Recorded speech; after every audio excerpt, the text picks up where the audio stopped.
దినము ఒక కొత్త వ్యక్తిని మనం పరిచయం చేసుకుందాం. ఫిలోమోనుకు రాసిన పత్రికలో ఒక అధ్యాయమే ఉంటుంది. దాంట్లో ఫిలోమోను యొక్క వ్యక్తిత్వం గురించి ఒక 7 విషయాలను మీతో పంచుకోవాలని ఆశపడుతున్నాను. పౌలు గారు పారిపోయినటువంటి బానిసైనటువంటి ఒనేసిము విషయమై ఫిలోమోనుకి ఇది ఉత్తరం రాసినప్పుడు తను ఎంతో ప్రేమగా ఆ ఉత్తరాన్ని రిసీవ్ చేసుకున్నట్టుగా మనం చూడవచ్చు. అయితే 4వ వచనం చూస్తే ఫిలోమోను ఇక్కడ ప్రేమ కలిగినటువంటి వ్యక్తిగా ఉన్నాడు. పరిశుద్ధుల ఎడల విశ్వాసం కలిగినటువంటి వ్యక్తిగా ఉన్నాడు.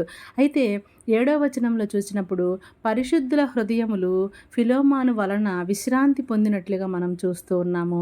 అలాగే పౌలు గారికి విశేషమైన ఆనందము, ఆదరణ కలిగినట్లుగా కూడా మనం చూస్తాం. అంతేకాకుండా ఫిలోమోను పత్రికలో ఫిలోమోను ఇంట సంఘమును కలిగిన వ్యక్తిగా ఉన్నాడు. అలాగే ఫిలోమోను పౌలు గారికి ఆత్మ విషయంలో కృతజ్ఞత గలవానిగా ఉన్నాడు. అలాగే ఫిలోమోను చెప్పిన దానికంటే ఎక్కువ పని చేసేటువంటి వ్యక్తిగా కూడా ఉన్నాడని గ్రహించి మన జీవితాల్లో కూడా అలాంటి వ్యక్తిత్వాన్ని పెంపొందించుకుందాం. Thank you. Praise the lord.